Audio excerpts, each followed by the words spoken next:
Mereka bertiga lalu berjalan kembali menyusuri jalan kecil setapak dengan hamparan rerumputan yang berjulang tinggi. Semakin jauh mereka berjalan, semakin dingin udara yang mereka rasakan. Karena badan Jukuk yang semakin menggigil, dia meminta untuk beristirahat sejenak. Dia ingin membuat api unggun untuk menghangatkan badannya sejenak.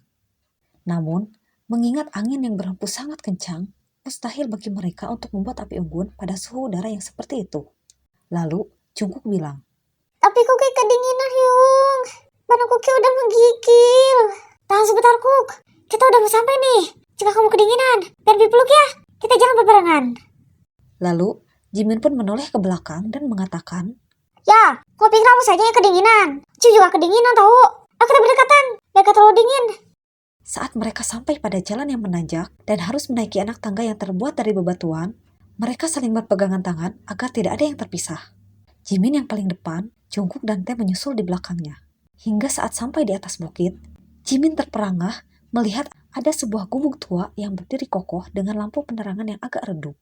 Sembari menunjuk, Jimin bilang, "Guys, lihat di sana. Ada gubuk. Gimana kalau kita numpang istirahat untuk menghangatkan tubuh kita?" Dengan semangat, Tae dan Jungkook lalu bilang, "Ayo!" Mereka pun lalu menghampiri gubuk tersebut. Saat sampai di depan pintu, Jimin lalu mengetuk pintu tersebut berharap ada orang yang keluar. Dari dalam gubuk, terdengar hentakan kaki yang berjalan menuju pintu. Saat pintu terbuka, terlihat sosok wanita tua dengan pakaian adat Jawa.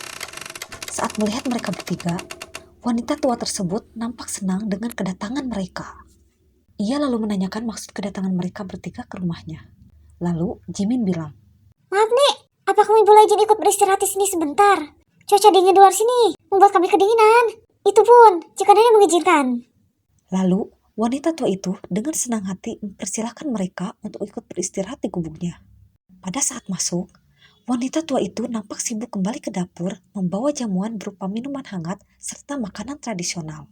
Melihat berbagai jamuan yang diberikan oleh wanita tua itu, sontak membuat mereka senang namun sekaligus tidak nyaman karena sudah merasa direpotkan. Namun, melihat raut wajah wanita tua itu yang begitu senang menjamu mereka, mereka pun mulai nyaman dan menikmati hidangannya.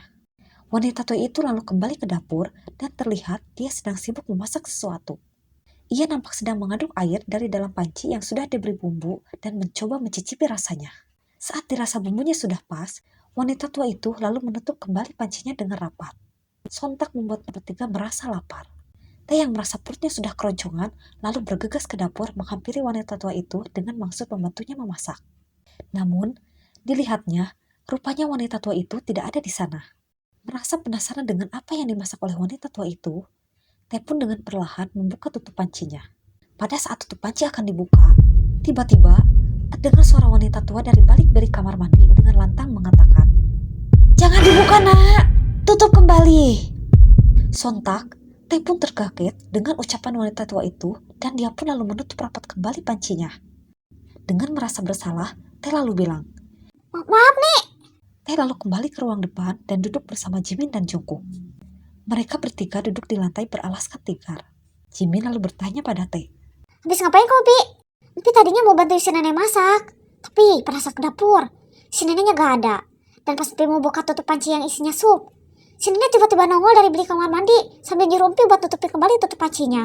Belum juga sempat Pi lihat. Padahal Pi penasaran sama si panci itu." "Ya, ini kamu diem aja. Kita lagi numpang istirahat di rumah orang. Gak usah bantuin yang macem-macem deh." "Ya udah deh, Pi mau diem aja. Tapi Pi lapar nih."